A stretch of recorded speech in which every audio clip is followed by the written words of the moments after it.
Hi friends, I'm Pamela Hampton. And I'm Eric Hampton. And welcome to this edition of A Couples Conversation. And today we want to discuss feeding your mind or guarding your mind, one and the same, actually. Because when you are ingesting news, movie shows that are like high performance, violence, whatever, or even some music, drama, all of that does touch your subconscious. It does impact you. And you may not think that it does. You probably think that you can selectively listen to what you're hearing. I don't know about that. I've always said, we've always had this saying that we use, which is, be careful what you say to me, because you're speaking to my subconscious. You really are. So anything you're ingesting, you're hearing, is going straight into your subconscious. So make a choice and choose something positive. So how do we combat that, Eric?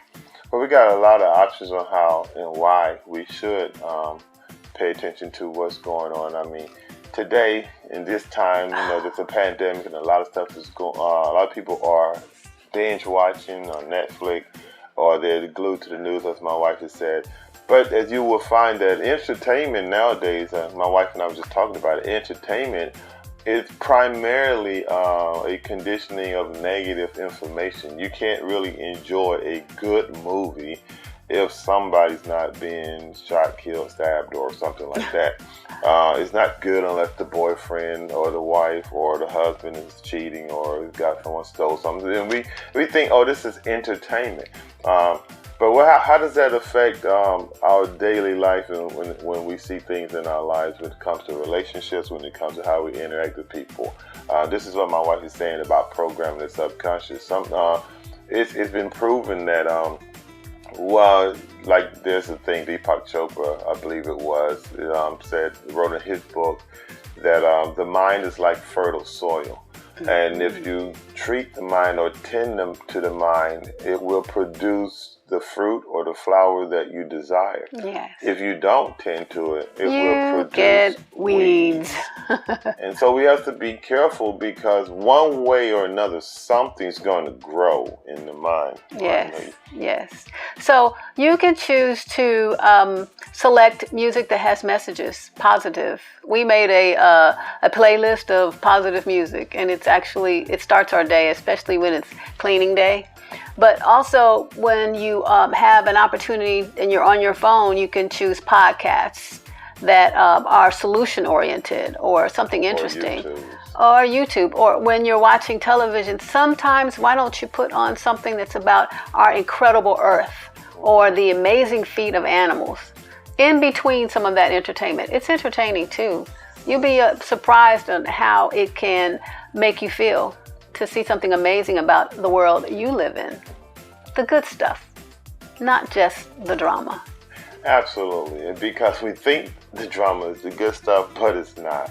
And it's kind of like detoxing. Once you detox from a lot of that so-called cinematic, dramatic action, unfortunately action, I used to love action movies. Yeah, we call them the blue movies. Yeah, the blue movies. She loved the pink movies, the love stories and all of that, which, a lot of the love stories kind of have happy endings, but there's a lot of drama before you get to it. Yeah. Well, we call that entertainment. Mm-hmm. And it's really pretty negative when you think about it. But once you detox from it all and you feed your mind with positive stuff and you listen to, like my wife said, music with inspiring words. Mm-hmm. When you go back to that stuff, it's kind of like eating bad food. You don't necessarily want it. Yeah, it's not really. Or you select it less often. And if we was to, as a people, as a society, change to what we would call entertainment, entertainers would produce better stuff, more inspiring stuff.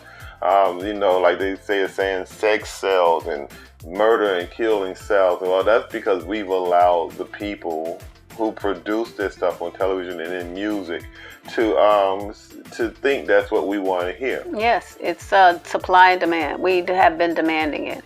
Well, when we are more selective about what we choose, we'll get better selections. Yeah, so basically what we're trying to say is let's choose better. Let's choose stuff Yes. that makes you feel good, inspires you, lifts you up, Yes.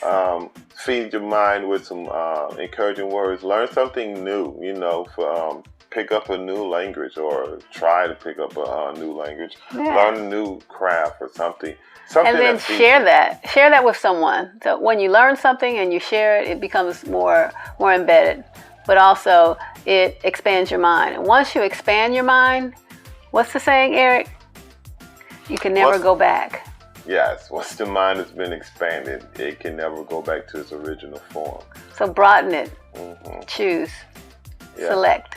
Absolutely. Something new today. So today, if you decide what you're going to do that's new, and we'd love to hear about it. You can write it in the comments or you can leave it on the post.